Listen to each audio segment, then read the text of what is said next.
मांगीलाल बागड़ी राजकीय महाविद्यालय नोखा, MA उत्तरार्ध हिंदी, डॉक्टर अन्नाराम शर्मा सह आचार्य हिंदी।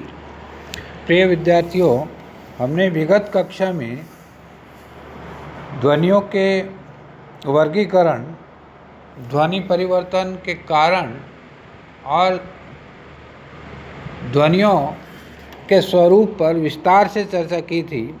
आज हम ध्वनि नियम पर चर्चा करते हैं। नियम जो होते हैं सामान्यतः वे विज्ञान के विषय होते हैं, लेकिन जब हम भाषा में नियम की बात करते हैं तो उनका तात्पर्य थोड़ा भिन्न होता है। सामान्यतया सभी देश कालों में समान परिस्थितियों में समान रूप से जब कोई क्रिया घटित होती है तो उसे हम नियम कहते हैं, जैसे गणित का कोई नियम या गुरुत्वाकर्षण का नियम। इन नियमों का संबंध भौतिक पदार्थों से होता है, इसलिए हम इन्हें प्राकृतिक नियम कहते हैं। लेकिन प्राकृतिक नियम की भांति ही समान परिस्थितियों में समान रूप से कोई परिवर्तन आदि की क्रिया भाषा और ध्वनि के क्षेत्र में घटित हो तो उसे भी हम नियम ही कहते हैं और उसे हम ध्वनि नियम कहते हैं।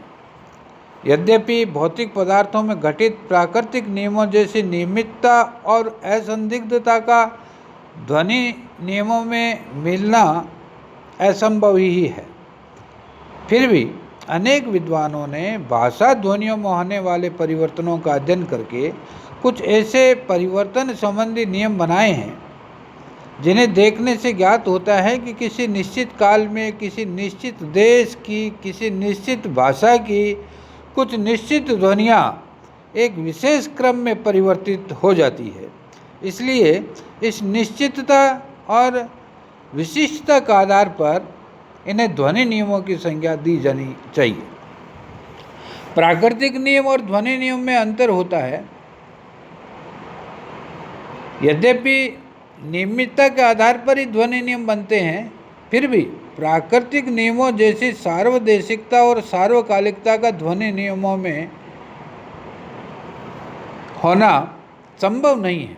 प्राकृतिक नियमों के देश काल की अपेक्षा ध्वनियों का देश और काल बहुत ही सीमित होता है, इसलिए कोई भी ध्वनि नियम बनाते समय उसके देश और काल की सीमा का निर्धारण बहुत ही अनिवार्य माना जाता है। ऐसा न होने पर ध्वनि नियम ही स्वीकार नहीं किया जाता। तो ध्वनि नियम की परिभाषा के संबंध में TG टक्कर ने लिखा है, किसी भाषा का ध्वनि नियम वह कथन है जिसका संबंध भाषा विशेष की किसी एक ध्वनि या ध्वनि समूह में विशेष काल और विशेष परिस्थितियों में होने वाले नियमित विकार से होता है।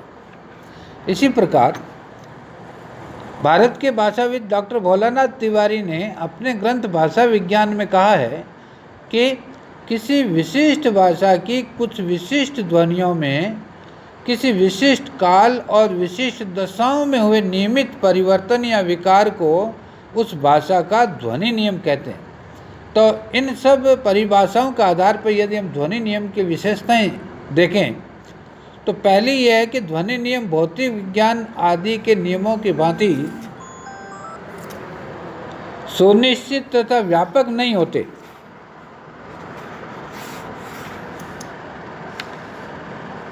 तथापि ध्वनियों में होने वाला परिवर्तन बहुत सीमा तक नियमित ही होता है।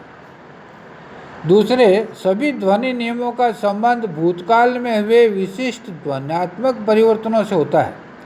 उनके भविष्य में उसी रूप में घटने की सही भविष्यवाणी नहीं की जा सकती।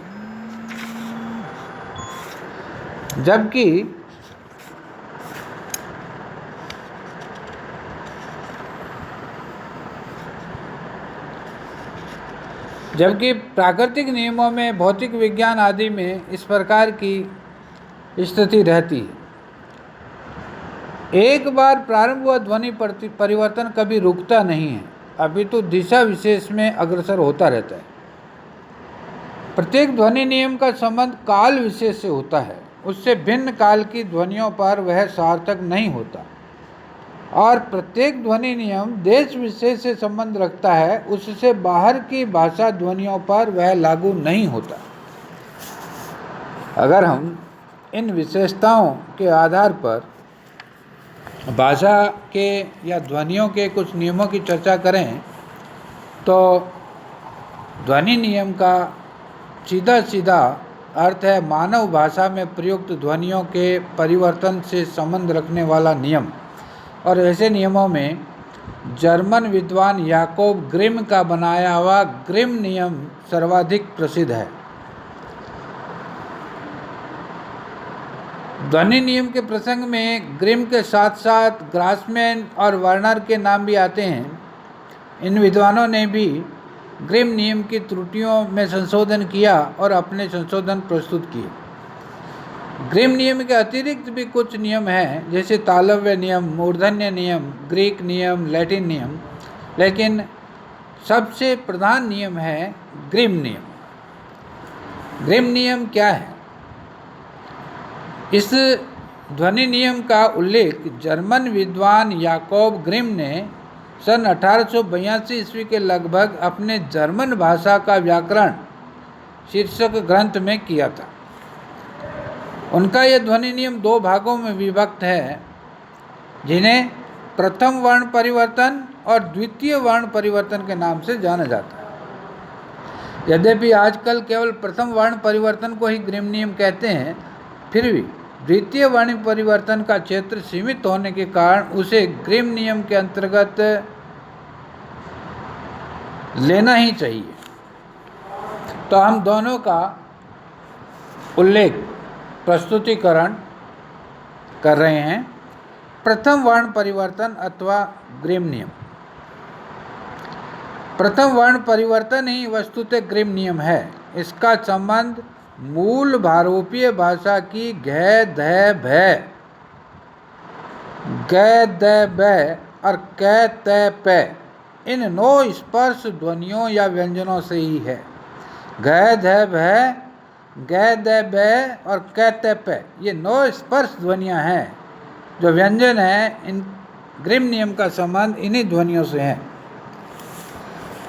इस प्रथम नियम का उद्देश्य यह बतलाना है कि प्रागैतिहासिक काल से ही जब मूल भारोपीय भाषा में भारोपीय भाषाओं का विकास हुआ, जब मूल भारोपीय भाषा से भारोपीय भाषाओं का विकास हुआ, तो मूल भारोपीय भाषा की ये 9 ध्वनियाँ घ ध भ, ग द ब और क त प संस्कृत, ग्रीक, लैटिन आदि कुछ भारतीय भाषाओं में तो उसी रूप में अर्थात अपरिवर्तित रही, और किंतु जर्मनिक या ट्यूटोनिक शाखा में इस ग ध भ, ग द ब और क त प में क्रमशः परिवर्तन आया।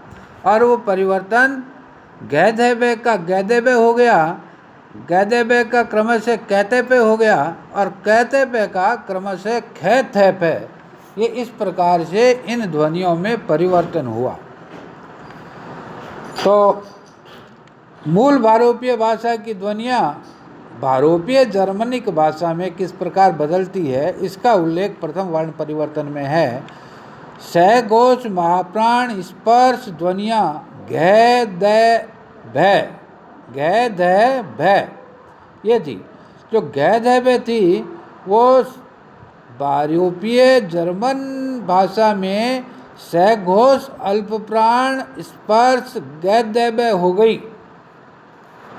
स घोष महाप्राण स्पर्श ध्वनियाँ स घोष अल्प प्राण स्पर्श ध्वनियाँ हो गई, ग द ब बन गए।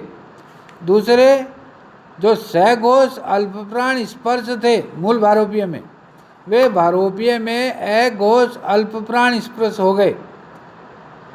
कौन से थे वो? स घोष अल्प प्राण स्पर्श ग द ब थे। वे भारोपीय जर्मनिक में अ घोष अल्प प्राण स्पर्श क त प हो गए।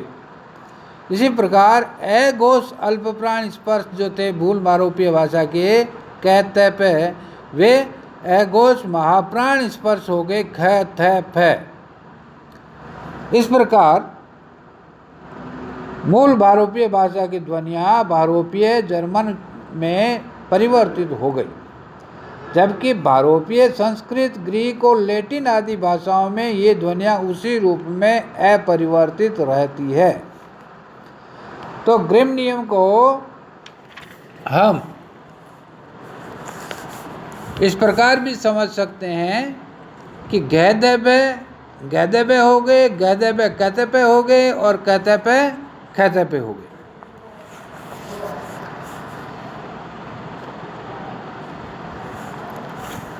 दूसरा जो परिवर्तन है वो है इसका संबंध केवल जर्मन भाषा से। यह वर्ण परिवर्तन 7वीं शताब्दी ईस्वी के लगभग उस समय घटित हुआ जब एंग्लो सैक्सन जाति के लोग उत्तरी जर्मन जाति के लोगों से पृथक हो गए। द्वितीय वर्ण परिवर्तन का उद्देश्य केवल यह प्रदर्शित करना है कि उच्च जर्मन भाषा निम्न जर्मन भाषा से किस प्रकार भिन्न हो गई। इस द्वितीय वर्ण परिवर्तन का उल्लेख केवल जर्मन भाषा के व्याकरणों में ही मिलता है। इसका क्षेत्र बहुत ही सीमित होने के कारण इसे ग्रिम नियम के अंतर्गत कुछ लोग नहीं भी मानते। द्वितीय वर्ण परिवर्तन का संबंध भी निम्न जर्मन की 9 स्पर्श ध्वनियों से ही है, और वे ध्वनियाँ हैं ख थ फ, गैदबे और कहते। ये ध्वनियाँ उच्च जर्मन में क्रमशः बदल गई।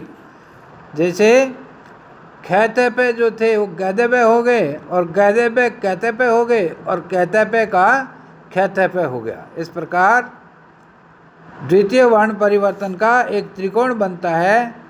कहते पे हो गए, और कहते पे गैदबे हो गए, और गैदबे से पुनः कहते पे का रूप आ जाता है। स्वयं ग्रिम ने इन दोनों वर्ण परिवर्तनों में एक संबंध स्थापित किया।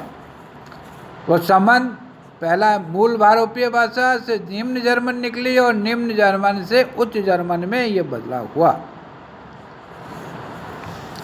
कालांतर में ग्रिम नियम में जो संशोधन हुए वे महत्वपूर्ण हैं।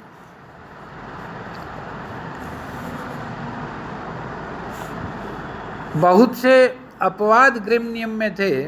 ग्रासमैन ने इन अपवादों के संबंध में बताया। पहला तो स्वयं ग्रासमैन से पहले भी स्वयं ग्रिम ने भी एक छोटा सा संशोधन किया था। प्रथम वर्ण परिवर्तन केवल असंयुक्त ध्वनियों पर लागू होता है, संयुक्त पर नहीं। इसलिए मूल भारोपीय शब्दों में संयुक्त रूप से प्रयुक्त कहते पे ध्वनियाँ जर्मनिक में भी अपरिवर्तित ही रहती है। जैसे पिस्केस मूल भारोपीय शब्द जर्मनिक ट्यूटोनिक में फिस्कस हो गया, कै का ख नहीं हुआ। इसी प्रकार अस्थि मूल भारोपीय शब्द अस्थि, अस्थि का इस्त हुआ, इस्त, इसलिए तय का थ भी नहीं हुआ। स्पर्श जो था वह स्पेहन हुआ, तो पै का फै भी नहीं हुआ। इस प्रकार से कहते पै और तय ध्वनियाँ अपरिवर्तित ही रहती हैं। यह एक संशोधन स्वयं ग्रिम ने किया था।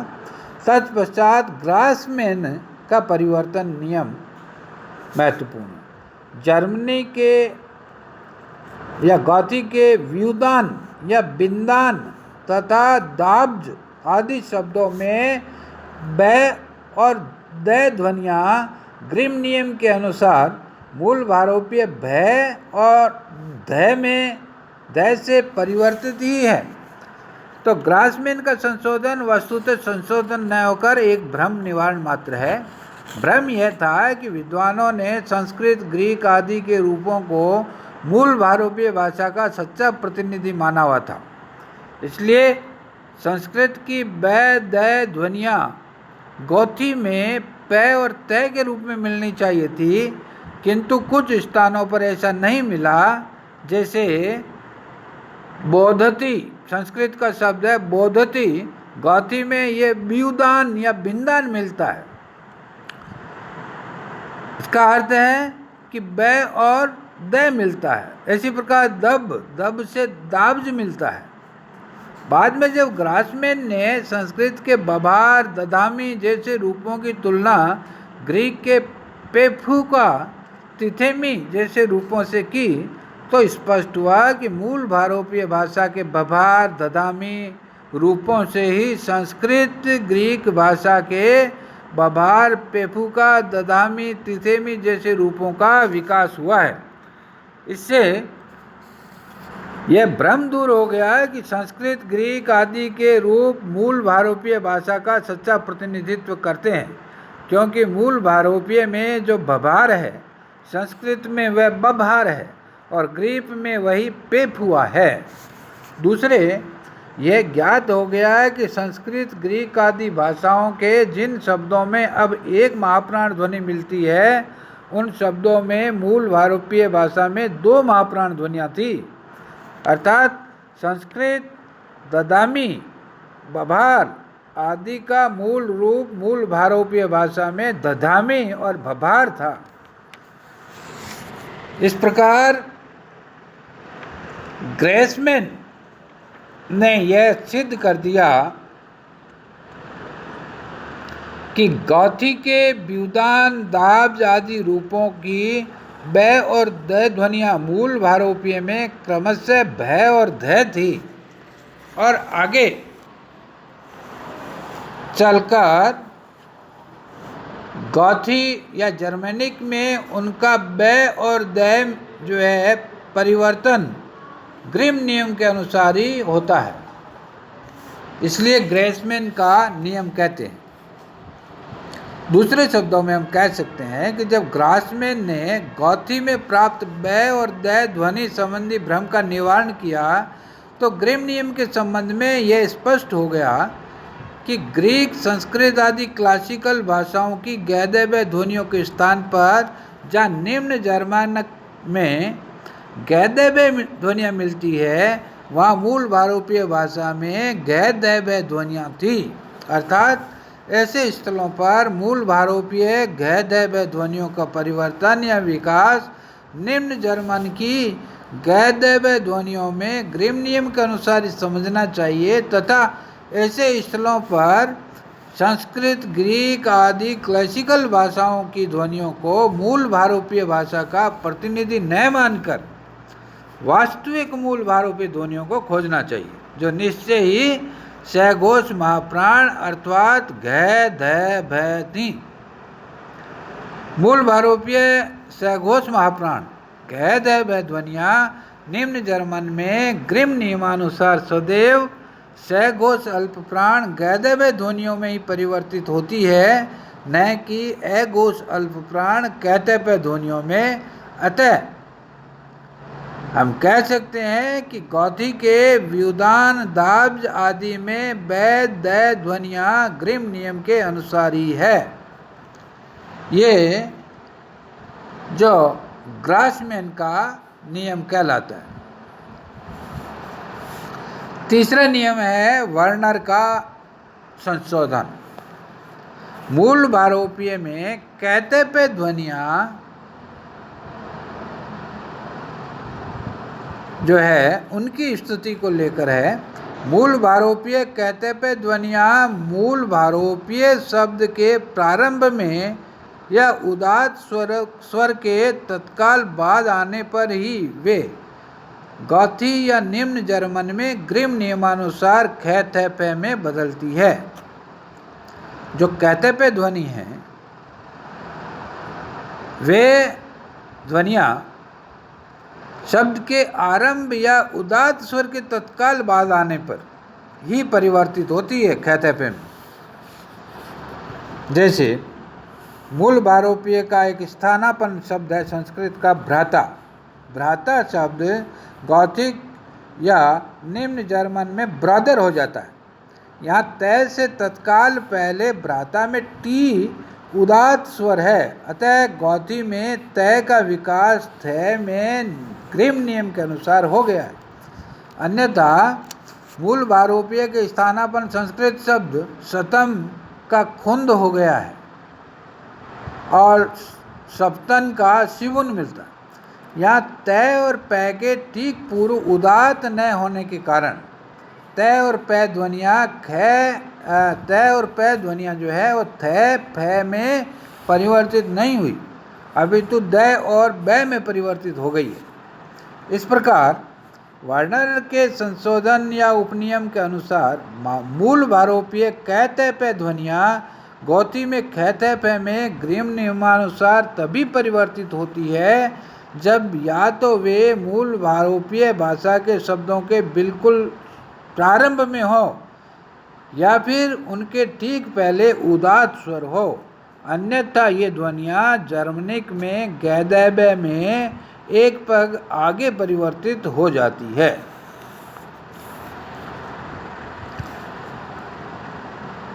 एक नियम है सादृश्य नियम।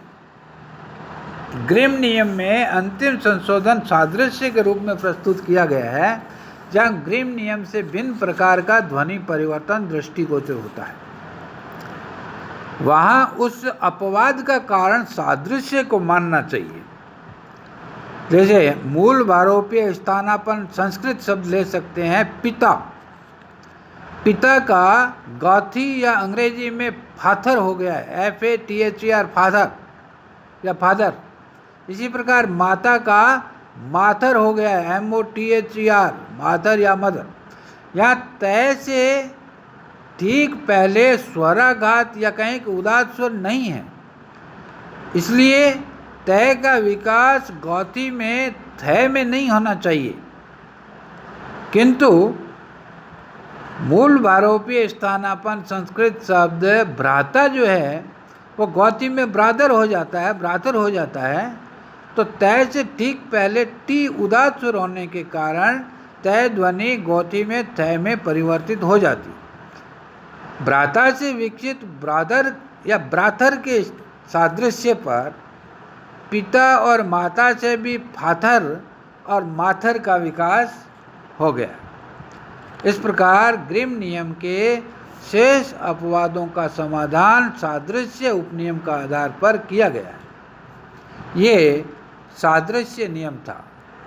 एक नियम और चलता है, वह है तालव्य नियम। इस नियम का प्रतिपादन 1875 ईस्वी के लगभग थॉमसन और कॉलिज नामक विद्वानों ने किया था। इस नियम में स्पष्ट किया गया है कि किस प्रकार मूल भारोपीय भाषा की कंठोष्ठ और शुद्ध कंठ्य ध्वनियाँ भारत ईरानी भाषा में कहीं तो च वर्ग ध्वनियों में परिवर्तित हो जाती है और कहीं क वर्ग ही बनी रहती है। तो इस संबंध में नियम यह बना कि मूल भारोपीय भाषा की कंठोष्ठ और शुद्ध कंठ्य ध्वनियाँ क्वै ग्वै कै गै ये जो ध्वनियाँ हैं अपने तत्काल बाद ह्रस्व ई या ए स्वर के आने पर भारत ईरानी शाखा में च वर्ग जिसे तालव्य कहते हैं च वर्ग ध्वनियों में बदल जाती है। जैसे च और जय ये जो वर्ग है इनमें बदल जाती है, अन्यथा कै वर्ग ही बनी रहती है। जैसे मूल भारोपीय शब्द है किद। किद का भारत या संस्कृत में चिद हो जाता है, कै च में बदल जाता है और ईरानी में चित्त हो जाता है अवस्था में। इसी प्रकार युगोम है, युगोम मूल भारोपीय का भारत में युगम हो जाता है और कोस मूल भारोपीय का कह हो जाता है, को हो जाता है। इससे स्पष्ट है कि मूल भारोपीय कै या क्व ध्वनि अपने बाद में ह्रस्व ई या ए स्वर आने के कारण तालव्य ध्वनि च वर्ग वाली या च वर्गीय ध्वनियों में परिवर्तित हो गई है, अन्यथा कै वर्गीय ही रही है। ये तालव्य नियम कहलाता है। एक नियम और चलता है मूर्धन्य नियम। मूर्धन्य ध्वनियाँ संस्कृत की बहुत बड़ी विशेषता है। संस्कृत में इनका विकास जिस प्रकार से हुआ है उसका संकेत पाणिनि ने अपनी अष्टाध्यायी में किया है। पाणिनि के अनुसार अनेक शब्दों में दंत्य से तथा न क्रम से मूर्धन्य और ण हो जाता है। एक प्रमुख नियम के अनुसार ह्रस्व ई उ री ए ओ स्वर के बाद आने वाले दंत्य तालव्य से को मूर्धन्य से का हो जाना इस नियम में संपन्न होता है। जैसे नदीषु, गुरुषु, भ्रातृषु, रामेषु इन शब्दों में दिखाई पड़ता है। इसी प्रकार संकेतों के आधार पर पूट तथा फॉर्टुनेटो नामक विद्वानों ने मूर्धन्य नियम बनाया। इस नियम के अनुसार तत्सम री रे तथा लय के बाद आने वाली द्वंद्व ध्वनियाँ संस्कृत में मूर्धन्य हो जाती है। जैसे कृत से कट, कृत से कट चटाई, विकृत से विकट, संकृत से संकट, वैदिक कृत से काट। तो ये फॉर्चुनेटो के नाम पर फॉर्चुनेटो नियम भी इसे कहते हैं। ये मूर्धन्य नियम है। तो दो मुख्य नियम है भारतीय नियमों में, तालव्य नियम और मूर्धन्य नियम।